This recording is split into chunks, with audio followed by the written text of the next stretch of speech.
if your place and value in someone's life is dependent on what you do for them. So when what you do goes away, your value in their eyes goes away, that's like a business transaction. Today's guest is Najwa Zebian, an author, activist, speaker, and educator. She is inspiring millions on how to embrace change and lead more authentic lives. How do we know what bonds in our life are inauthentic? When you're scared of showing your actual feelings, your reactions, your responses, and you know their reaction is going to be to either bring you down or criticize you, that's an inauthentic bond. What if someone listening has an inauthentic bond with someone they genuinely care about, like a parent or a sibling? Caring for them and loving them genuinely doesn't mean that you carry on your back the responsibility of keeping them in your life or keeping them happy. Now you're at a crossroads between choosing yourself and choosing being welcomed into the lives of people who you were always welcome in. What about the guilt that comes up when you make that decision? Don't negotiate your change with people who want you to stay the same.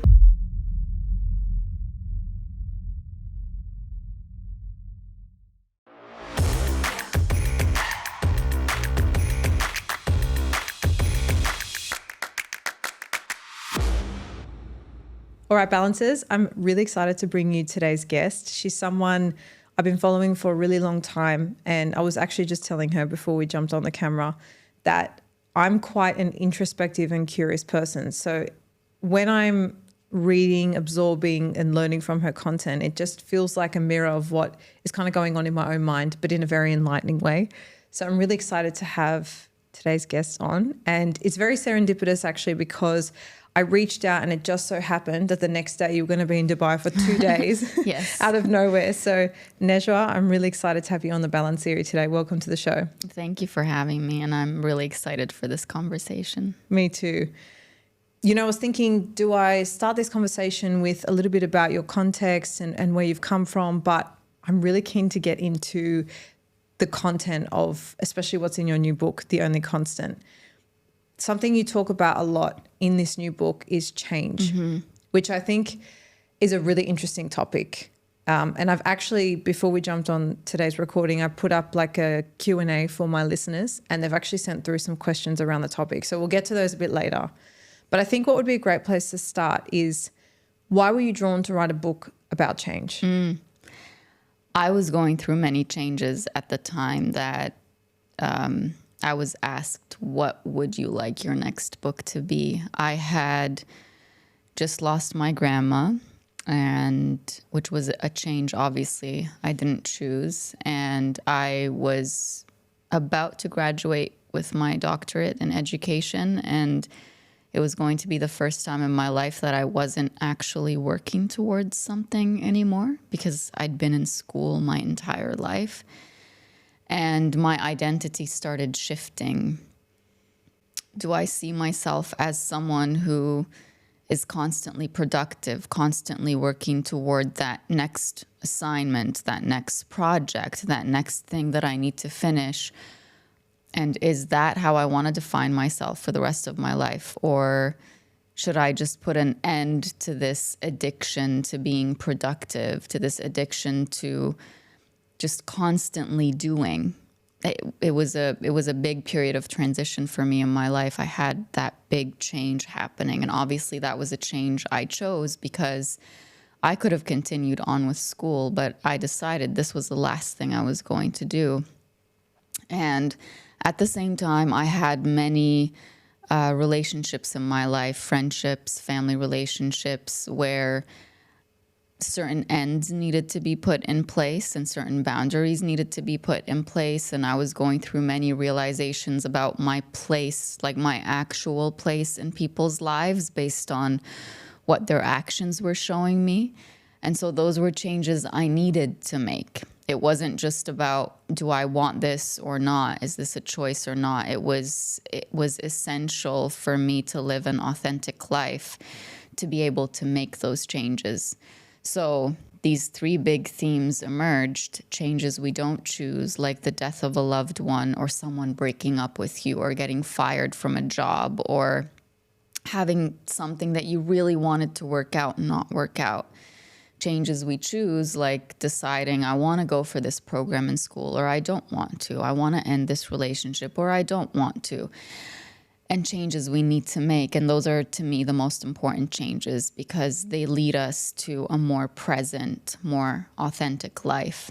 So I started writing and the title emerged, The Only Constant, because everyone knows the infamous quote, the only constant in life is change. And you know, I've had many conversations, especially these last couple of days being here in Dubai with people that I'd never met before. And on the spot, as I'm introducing myself and talking about my book, they're like, everyone I know is going through something right now. Like everyone is going through changes that they're really struggling to come to terms with. And it is an everlasting constant in life. We're all going through something. Yeah. Yeah, it's funny how we get really uncomfortable and it's hard to welcome it in, but it is one of those things that is literally inevitable. Yes. Like we act kind of surprised or unsure when it comes up, but it's almost like if we could flip that and expect that things are going to change. Like I guarantee for everyone listening right now, if you think there's definitely something changing in your life. Yes. I mean, this is a self-development podcast, right? So people are constantly working on themselves in different areas of life. So I think it's a really interesting topic. Before we keep going into the book and change specifically, you said something really interesting, and that is you realized productivity was an addiction. This is something I really resonate with, and a lot of the listeners are A-type, high performers, kind of go, go, go doers, which is such a great trait. It makes us very successful, makes us achieve a lot of things. But the flip of that is you struggle to slow down, be patient. Yes.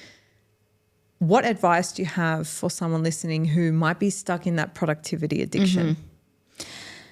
You have to ask yourself, why is it that you believe that you have to keep getting things done? Many of us develop a belief at a very young age that I do, therefore I am worthy. So my worth is based on my actions, on the things that I do, on the ways that I please people, on my ability to see someone needing something and me being able to fulfill that need.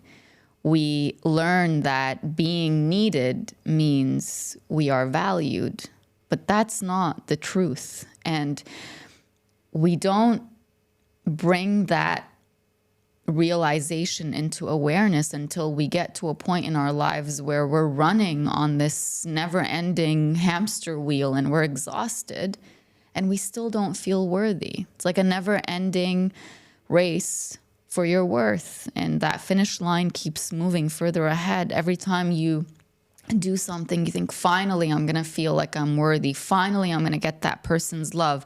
Finally, I'm going to get those friends' respect, or them including me, or whatever it is. And then you finish that thing for them and you realize that the finish line just moved ahead and now you have to do another thing. And it's because the belief system itself, not that it means that something is wrong with you, but the belief system itself is flawed, because it's not I do, therefore I'm worthy. It's I am, therefore I'm worthy. I exist, therefore I'm worthy.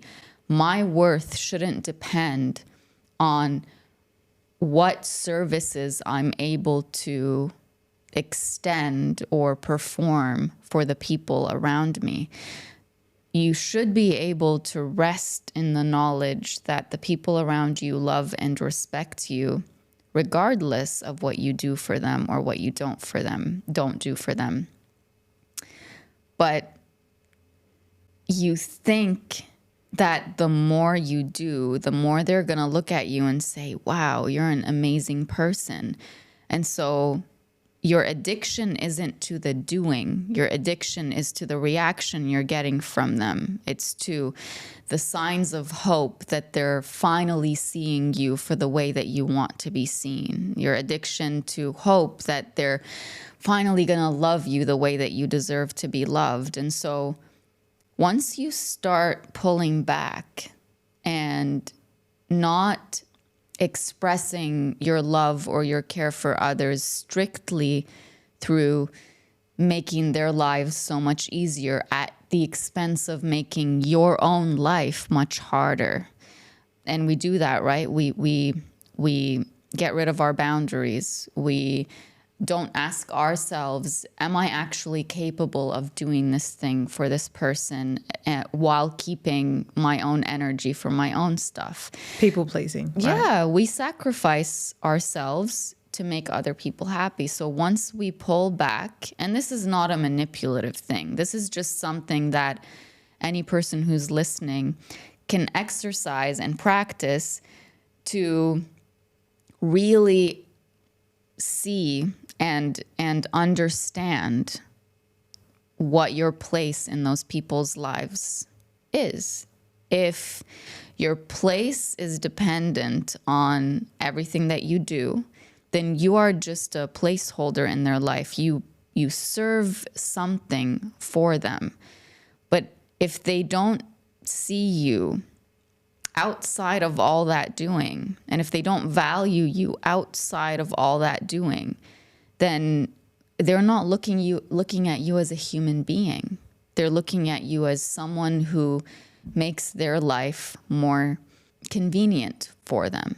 And it's hard for a person who was a people pleaser their entire life, or a person who's a doer, who's constantly like, I'm the one who does everything for everyone and people value me for that, and I pick up the phone at 3 a.m. and whatever. It's really hard for a person like that to sit with the knowledge that that's all that is seen about them by someone else. Because you think, no, of course they value me. I'm doing all of this stuff for them. I love them so much. I respect them so much. I spend this many hours doing things, making sure that they're comfortable. Of course they value me. And so it's only when this person pulls back and stops and then sees their value shrink in someone else's eyes that they're like, wow, I never thought that they only looked at me for what I did for them. It's really hard to sit with that knowledge. And so you start gaslighting yourself and saying things like, well, of course my value is going to shrink, because if I'm not doing the things I normally do for them, then why would they need me in their lives? And then that takes you back to your belief that I do, therefore I'm worthy, versus I am, therefore I'm worthy. And I'm not saying people should just not do anything for others. And what I'm saying is, if your place and value in someone's life is dependent on what you do for them, so when what you do goes away, your value in their eyes goes away, that's like a business transaction. People who genuinely love and respect you are able to sit with you during your times of you have absolutely nothing to give because you're exhausted, you're going through your own thing. They're able to look at you during those times and say, I love you just as you are. I value you just as you are. I know you're going through a hard time. Please don't worry about doing that one thing that you always do. Please don't worry about, I know you're being hard on yourself for not being on top of things the way that you usually are. That's how people who genuinely see you for who you are would speak to you and would treat you, like through their actions. So my advice for anybody who is in that place where they're addicted to doing is to ask yourself, why the addiction? Like, what does it do for you? Because addictions are always protective. So is it protecting the belief that you have that I do, therefore I'm worthy? Because you used that belief for your survival when you were younger. You couldn't have any other belief. You couldn't just sit there and feel like you were okay just being as you are. You felt like you had to perform. So it's become a survival mechanism. So why the addiction? Where did it come from? What purpose does it serve for you? And now with all the knowledge that you have as a grown adult, as somebody who is introspective, who's looking to change your life, what can you replace that addiction with that would meet those same core human needs of attachment and belonging that the addiction met when you were younger. Because when you were younger, you were dependent on the adults in your life. And now your body thinks and believes that you're still dependent on someone else outside of you.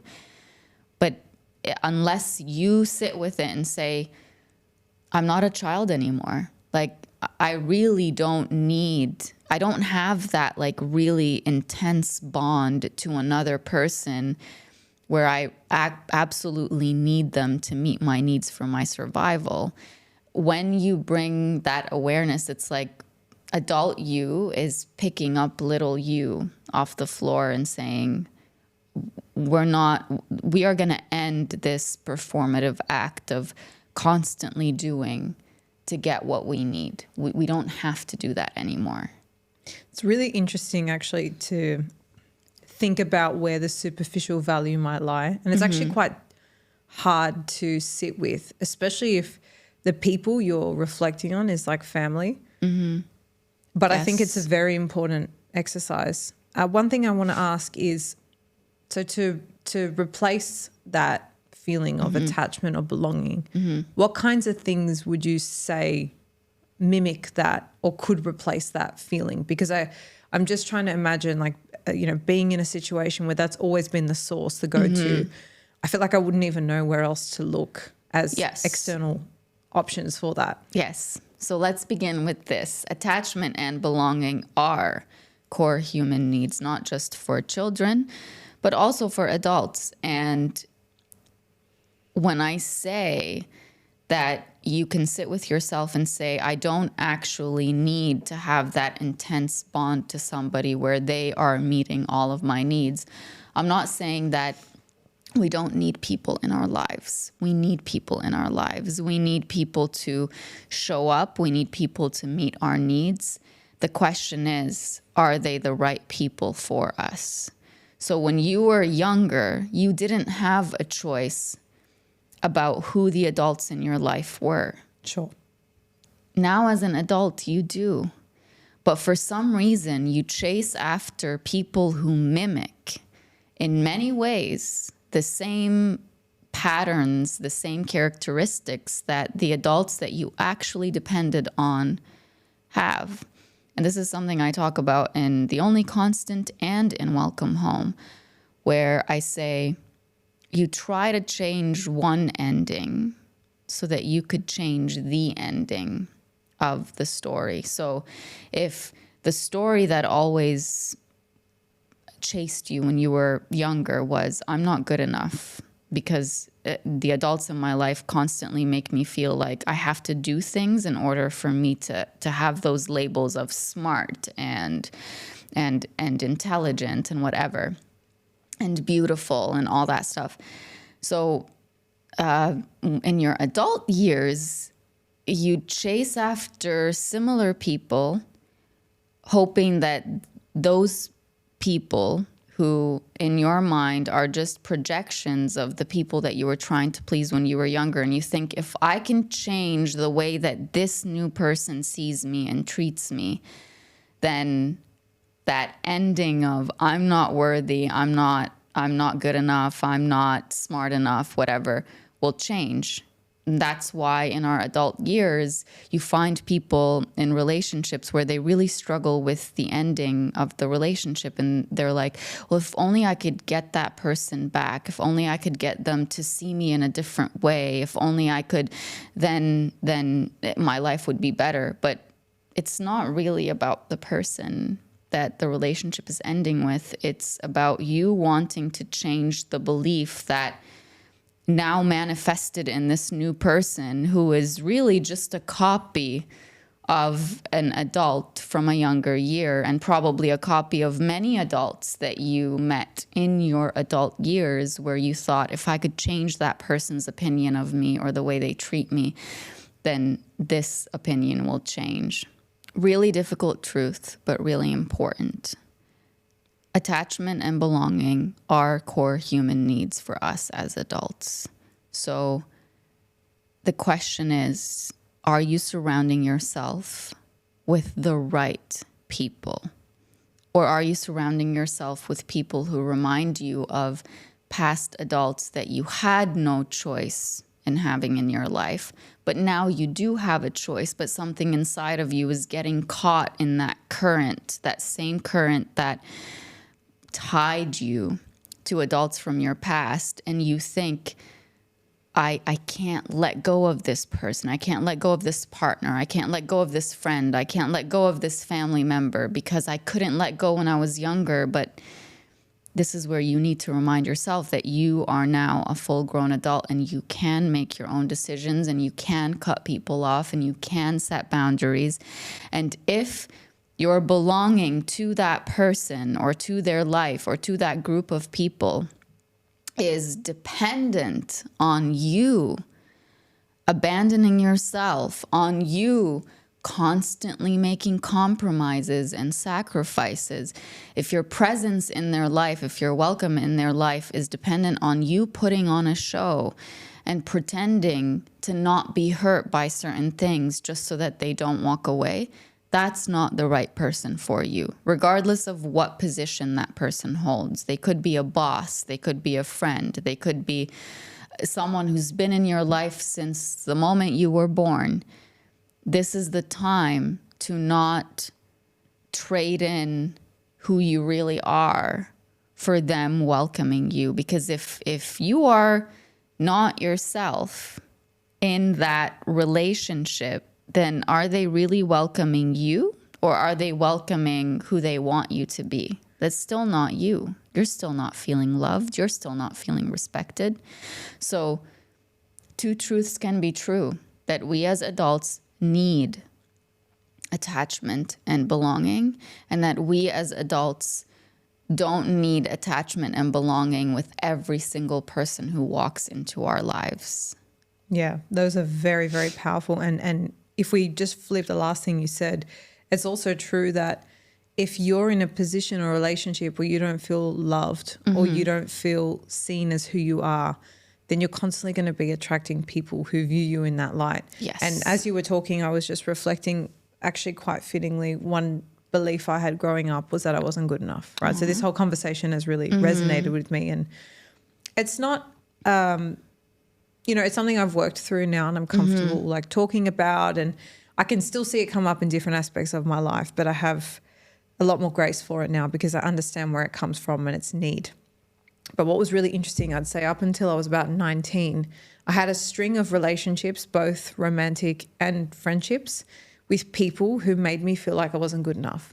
They would, through their actions, through the way they would talk to me, I'd always be left in that feeling. And it was really interesting that I kept attracting these people into my life that created and hit on the same nerve. And like you were saying before, like where we call it an addiction because it brings us back to that limiting, the belief, right, that we hold.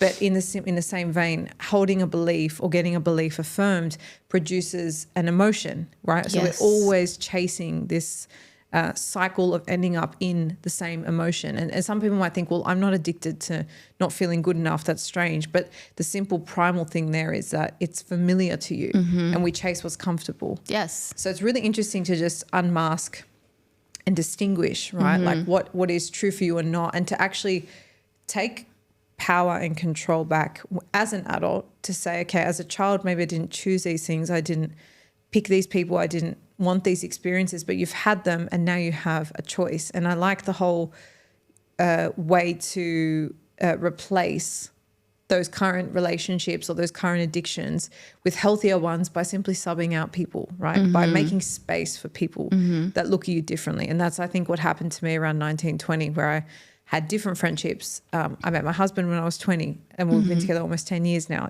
so that gave me the space to attract people who loved me for who I was, not for what I did for them. Yes. Just before we move on from this topic, I just wanted to ask you, do you think there is a point to discern between an addiction because we're doing it for other people and then an addiction for that dopamine hit because we're ticking things off our to-do list? Is it the same thing, or is there a point in which we're just trying to prove it to ourselves and it doesn't always mean we're trying to please other people? I think there is a difference. I think it could be a bit of both. You could be people pleasing because you see yourself through their eyes. So if you can make the image that they're seeing better, then you can see yourself in a better way. And at the same time, you could also just be really hard on yourself and say, for my own peace of mind, I need to make sure that I've done the absolute best that I can do. I think there can be a difference, but I think often it's a mix of both, because when you ask yourself, why is it that I feel that I need to do my best? Is it genuinely because you are holding yourself to a higher standard? Or is it because someone from your past taught you that there is a much higher standard, and now you are seeing this person who you're trying to please as a replica of that person? And I wanted to go back to something that you talked about that I think is really important, where we fall into the same patterns, into the same cycles. And I think at the core of it is the belief that we deserve the way that people treat us because something is fundamentally wrong with us. So we think we have the power to change the way they treat us because we think it's genuinely our fault that they treat us badly. Yeah, wow. So you fall into that pattern not out of stupidity or out of not knowing your worth. Deep down, you do know your worth because you do know on some level that you are being mistreated. But there is a part of you that says, I am responsible for the way that I'm being treated. So if I can change something about myself, maybe they won't treat me that way. And the healing comes when you realize that someone's choice to mistreat you is 100% their choice. You could be in the most vulnerable state in your life. That does not give a person the right to hurt you. You can be in the weakest moment of your life. That doesn't give a person, especially a person who holds the position of someone who loves and cares for you, it doesn't give them the right to mistreat you, to hurt you, to lie to you, to betray you. So the healing comes when you realize that people's choices to hurt you or mistreat you are not your fault. They are 100% their responsibility. And your responsibility is to see clearly based on people's actions towards you, especially when you're going through a hard time. Be willing to sit with the discomfort of the truth that this person doesn't love you, or they don't see you the way you always thought they saw you. And be able to sit with yourself and say, I'm going to sit with the discomfort of being someone that I never thought I could be. I'm going to sit with the discomfort of being someone who actually sets boundaries with people. I'm going to sit with the discomfort of being someone who walks away when someone mistreats me or betrays me, because that's very unfamiliar. You're not used to being somebody who does those things. So acknowledge the difficulty in changing at a core level to be someone who doesn't fall into the same familiar patterns from the past. So get rid of the belief that you somehow inherently deserve, and it's 100% on you that people treat you a certain way. Because when you get rid of that belief, then you stop trying to change the way you are so that they change the way they treat you or see you. Yeah, I thought that was important to say. Yeah, no, that's really very, very interesting to just think about. And when we're talking about, sitting with the discomfort, you're basically pushing yourself to a version of you that you've not been before, that you've not embraced, but maybe you've wanted to, right? Mm-hmm. I think so many people want to be better at setting boundaries and being able to say no, but they have this old pattern and old way of thinking and old ways that people expect them, or the ways they believe about themselves that they come up against. So sitting with that discomfort, I can appreciate. When you cognitively decide, okay, I'm going to make this change. I'm going to shift these relationships, which is the third type of change you talk about, which is the change we need. One of the listener questions was, how do we actually welcome change? And another question which I think ties in that came from a listener was, how do you actually embrace that initial part after change, which is really uncomfortable and difficult? So it's kind of like, how do you prepare for change to happen? And then how do you actually stick with it once it's kicked in? When a change comes into your life that blindsides you in some way, or you never saw it coming, at the very beginning, it's so important for you to pause and not react immediately. And if you did react, because I know many people listening are going to be like, well, that ship has sailed, I've already reacted. You need to have compassion with yourself. There's a reason that you reacted as quickly as you did. Maybe it's that you care too much, or maybe it's that you genuinely don't know how to live with this new reality. And so there's a part of you that's fighting to protect you and to reject this change. And I'm not going to tell you, you need to open your arms wide for every change that life brings your way, because sometimes life takes away people we love, and sometimes it takes away our dreams, and sometimes it crushes our hopes for what our life should be in our eyes. Welcoming change and embracing change isn't about getting to a point where you say, I'm 100% okay with this. It's about getting to a point where you say, even though I might not be okay with this, I accept it. And I accept it not as in I am okay with it. I accept it as in I can see clearly that this is part of my new reality. I'm not going to constantly live in fighting mode with this new reality and saying, I didn't deserve this. That person shouldn't have blindsided me in that way. I should have been in that program, and it's just not fair. Life isn't fair, because when you live in that state, even though it is protective, because there's a part of you that's like, if we were to accept this, then we actually have to sit with the pain of it. And it feels like defeat. Yes. As well. So as long as you're fighting, you feel strong, but it's exhausting to fight with what actually is. It's exhausting, yes, to sit with yourself and say, wow, like this is really happening. And I really, really don't want it. And I really, really don't ever want to make peace with it. But there is absolutely nothing I can do. Like, it's out of my control. There is a power in doing that, because that, you know, when you're fighting, it feels like you're constantly dragging something with you. You're dragging that fight.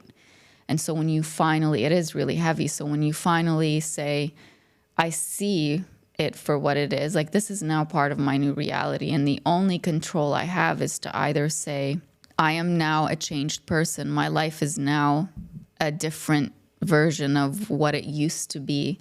And I'm going to have to learn how to live with it. It's like you've let go of that weight that you're taking with you everywhere. You've let go of the responsibility of trying to change the unchangeable. And it, in a way, when you stop dragging something behind you, you also start moving faster towards a new reality. So one thing I talk about in The Only Constant is how it's important to be resilient. Like, that helps us with change. But there's this misconception that resilience is being able to get back to where you were. So if you were here and something in your life changed, your resilience means being able to get back to where you were. That's not how I see resilience. I see resilience as the ability to not snap back to where you were, but to snap forward into a life that actually encompasses the way that your life changed. So when we talk about grief, for example, you lost someone you love in any way. It could be to a death, it could be to a breakup, to a divorce, whatever it is. You think that healing means going back to the person you were before that, but that's not what healing is. Healing is taking in this new loss and this new willingness to feel the pain of their absence and to miss them and to go back to the memories of them and to grieve the future you thought you had with them, and to see all of that as part of your new reality. There's no such thing as leaving it in the past and saying, I'm good as long as I don't think about this. Well, you're not good as long as you don't think about this, because it is part of your life. You are just Xing it out and saying, I don't want this. But it is part of your life. So understand that shaming yourself isn't going to help. So like sitting there and being like, well, something must be wrong with me for not being able to feel this pain. No, the reason we shut pain out is to protect ourselves from what it tells us about ourselves.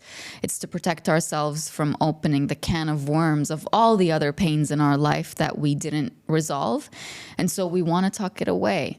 So when you find yourself in a position where you're having a hard time accepting this change, you're having a hard time accepting this new reality, look at yourself in the mirror and say, this is hard. This is really tough to go through. And that's why I'm struggling this much with it.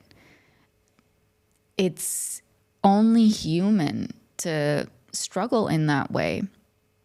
If losing someone or losing a dream or losing a hope that you had, losing a job, if it didn't affect you at all, then it means it never meant anything to you. But the fact that it is affecting you in this way and you are having such a hard time accepting this new change, it means that you actually invested in it in some way. And that's beautiful. That's what adds to our definition of who we are. That's what adds to the value of the life that we lived. So as hard as it is to say, I'm in pain because I actually loved, because I actually invested in this, because I actually believed in this, that is truly what makes you the person that you are. So be proud of that. Be proud of the struggle that you're having, because it means you worked for something. Yeah. Yeah. I think that reframe of resilience is really beautiful because you're right. Often we term it as a bounce back. Like it's your ability to bounce back, but you're always bouncing forward because these life events accumulate. And I've always said, jobs that you didn't like, relationships that didn't work out, any circumstance, right, that happened that you wished didn't, whatever, it's all led you to exactly where you are right now. For better or for worse, it's shown you what you want, what you don't want, what you appreciate, what you don't appreciate. It's crafted the person you are today. Yes. So to try and move forward and remove those parts of yourself, you actually wouldn't be yourself. And I always try and remind myself that, like, there's not a single thing I regret, not a single thing, because I wouldn't be exactly who I am today. That's beautiful. But for any of those things. So I think if you tie that into resilience, and think about that when we're talking about welcoming change, it's a really nice way to give you kind of like a mindset tool to be able to deal with it when it comes up. Because like you said, we can't always be prepared for things that are unexpected, but you can be prepared for the fact that change is going to come. So working on this muscle.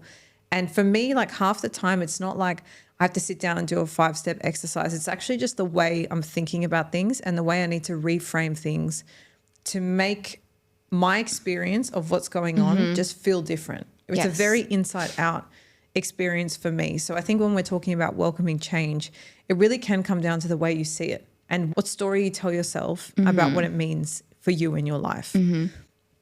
I want to ask you something that has been playing on my mind a little bit. Changes we choose, moving overseas, raising the bar on different goals we have, trying to make more money, trying to push ourselves to do different things. We were speaking a lot about this primal need for belonging. One thing I have found interesting, especially because I've moved overseas, I've just kind of detached and unplugged from a community or a society or value system that I've always just grown up in and accepted as my own. One thing I'm finding is the more I push myself and my goals, it's almost like there is a mismatch in shared interests, not fully across the board, but just in some different aspects of aspirations and dreams in life, right? Like I feel like mine have kind of taken a left turn and people's at home have just stayed maybe the same. The reason I'm bringing this up is I feel like sometimes in order to satisfy that primal need of belonging, we shy away from different sides of ourselves that might cast us out of the group. Whether that is dreaming bigger, dreaming to the left, wanting to just do something completely different that doesn't make sense to anyone else but you. We often have the thought, but then we think, nah, I'm not going to do that because it would cast us out and would feel like we didn't belong. So in our attempts to make change, to create a different life for ourselves, when that starts to trickle down and impact existing relationships, how do we navigate that? One of the things I say in The Only Constant is don't negotiate your change with people who want you to stay the same. I love that. It's powerful. Wow. Yeah. Do not negotiate your change with people who want you to stay the same. When we choose something for ourselves and we know that the people existing in our lives are going to have some kind of a resistance to it, or they're going to try to talk us out of it, or they're going to passive aggressively change the way they treat us so that maybe we get the hint not to move forward, or they're going to take something away from us, from what they have to offer us, like the acceptance or the welcome. We go back on the change so that we don't lose them, right? We say, their presence in my life is more important than my own life. That's really what we're saying to ourselves. But that's the battle between authenticity and belonging. The two should be present in every healthy relationship in our lives where I can be myself, which includes I can change my life. I can go for the changes that I want, and I still fully belong in your life. My welcome in your life isn't dependent on the expectations that I meet for you. My belonging in your life doesn't depend on me staying the same, because life isn't, it's neutral. It's not neutral. You can't stay the same. You have to be willing to venture off and from the path that, the only path that you thought was meant for you, or the paved path that maybe was paved by those people in your life when maybe your parents think they know what the program is for you and then you want to veer off, but they say, well, this is how you're going to be successful. And you say, but I don't define success that way. I would like to go in a different direction. And maybe they start treating you in a different way because now they're disappointed, or now you're not meeting their expectations. Now you're at a crossroads between choosing yourself and choosing being welcomed into the lives of people who you were always welcome in. But now you have the awareness that your welcome is conditional on you remaining as a certain version of yourself, on you making certain decisions for yourself. So when that point comes and you're at that crossroads between choosing yourself as an evolving, changing person of choice and choosing the person you always were before, it's a choice between your past and your future. And you have to decide, who am I choosing? It's not only a choice between the future and the past, also a choice between the present and the past. Right? Being in the present means asking yourself, how am I feeling? What do I want for myself? What are the choices I can make right now that are going to contribute to the future that I see for myself? And so when you're constantly pulled back into wanting to be part of people's lives and wanting their approval and wanting their validation, that, in a way, is you negotiating your change with people who absolutely want you to stay the same. So you need to make the decision. This is your action point. Make the decision to not negotiate your change with people who absolutely want you to stay the same. That's the first step. The second step is understand why it hurts so much to be excluded by people you so badly want the approval of, by people you so badly want the validation of. Why does it hurt so much? Because when you ask yourself that question, you are seeing your own pain. Instead of saying, I'm going to stay up here in my mind, I'm going to stay at the logical, side of things. If they don't support me, then let them not support me, and I'm going to move forward with my life. That's how machines work. You are a human with a heart. You have feelings. You have a past and a history with those people that you care about so much and whose approval you want so badly. So when you ask yourself the question, why does it hurt so much? You're seeing your own pain and you're saying, you know what? This is not easy. Being a person of choice, which I also talk about in The Only Constant, seeing yourself as a person of choice is tough because you're used to other people making choices for you. But now you're in the driver's seat. So to sit with yourself and say, it's hard for me to move from the passenger side of the seat of the car, or the sitting in the back where somebody is telling me how to be, and of course they're welcoming me because I'm tagging along with them, to move from that to the driver's seat where I'm the one who has to decide where I'm headed. I'm the one who has to do damage control when there's damage. I'm the one who has to figure out the next stop. I'm the one who's going to have to figure out when I need to slow down and take a break and nourish my soul. When you sit with yourself and acknowledge the difficulty in that, that really helps with you seeing yourself as someone who's detached from that group of people who, there's only a box for you and you either fit in it or you don't. And now you're saying, I'm expanding out of that box. I'm in full force of who I am. You need to acknowledge for yourself the newness of it, the exposure that you're going to feel. You are now someone who has bad blood with certain people. You are now someone who's broken the rules. And if you're somebody who's always used to following the rules and being perfect, you're going to feel like you fell off of a certain pedestal that was there. And that's uncomfortable to deal with. Yeah. 100%. What about the guilt that comes up when you make that decision to be a person of choice? Do you have any practical tips to actually navigate that? Because that's a big one that can come up.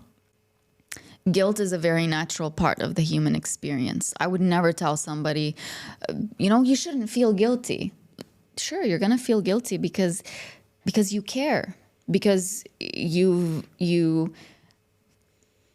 feel like you let someone that you really care about or cared about down. You feel like maybe if you didn't go for this change in your life, they wouldn't be feeling the way that they're feeling.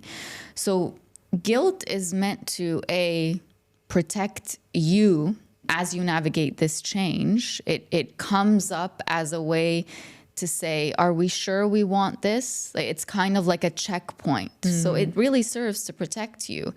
But you need to sit with the guilt and ask yourself, the one question I say and the only constant you need to ask yourself is, am I feeling guilty because I'm doing something wrong? Or am I feeling guilty because I've been trained to believe that the way others feel is my responsibility? Wow. Right? So when you ask yourself that question and the answer is, I'm feeling guilty because I'm actually moving forward with the change, then you say, well, that's normal. But if I'm feeling guilty because I've been trained to believe that it's my responsibility how someone else feels based on what I choose for my own life, it also makes it easier to say, well, now I see that it's not my responsibility. Do I make them feel like my feelings are dependent on what they choose for themselves? No, I don't. So why am I in this position? So in a way, you're becoming a more conscious person, and you're understanding that guilt always serves a purpose. That's That's very powerful, that when you feel the guilt, use it as a checkpoint and distinguish between like asking yourself those two questions. I love that. That's really very quite powerful. I think we have time for one more question, although we could probably be another 5 hours. You talk about breaking bonds that hold you to an inauthentic version of yourself. Yes. How do we know what bonds in our life are inauthentic? Where do we even start with like working that out? When you feel like you have to put on a certain face or pretend to feel a certain way, or when you're scared of showing your actual feelings, your reactions, your responses, that's an inauthentic bond. That's a bond that is dependent on you showing up as someone that you're not. It's dependent on you having no needs, or having needs that are pretending like you have certain needs that are not actually your own. When you can't sit with the person and explain exactly how you're feeling, and it's not about, oh, I'm scared because of my own fears of being vulnerable and opening up. No, I'm saying when you are very aware that if you were to sit down with this person and express exactly how you're feeling, or express a thought or an idea, and you know their reaction is going to be to either bring you down or criticize you or make you feel like an awful person, that's an inauthentic bond. When you have a major win in your life and you are very aware, based on past experiences, this person is either going to downplay your win, not celebrate your win, or make it seem like, it's, it's you. So of course, but they don't actually feel that happiness and joy for you. That's an inauthentic bond. And I guess it would help to define what an authentic bond is, and everything else will fall to the inauthenticity side. An authentic bond welcomes authentic you. And authentic you isn't perfect you. It's not, I can courageously be myself at all times. Authentic you is also struggling you. And it's also weak you. It's also vulnerable you. It's also changing you, going through transitions. If someone in your life can only be present with you when you show up a certain way, and we all know that feeling right before you enter into the room where that person is, you kind of have a couple of seconds with yourself and you take a deep breath and you say, I can do this. It's like you are taking off who you really are, or you are putting on an image of or who you know. Sometimes. Yeah, they want to see, and that's not an authentic bond because it doesn't welcome your authentic self. What if someone listening has or feels they have an inauthentic bond with someone they genuinely care about, like a parent or a sibling? That's hard because it's not someone you want to just cut out of your life. What advice do you have for those people in those tough situations? Or, it could even be a friend, right? I have an analogy. Go ahead. No. Yeah, it's just, it's a like you're in a rock and a hard place. Like, maybe they're not bringing out the most authentic version of you, but it's also not a case of choosing to just not have them in your life. Yes.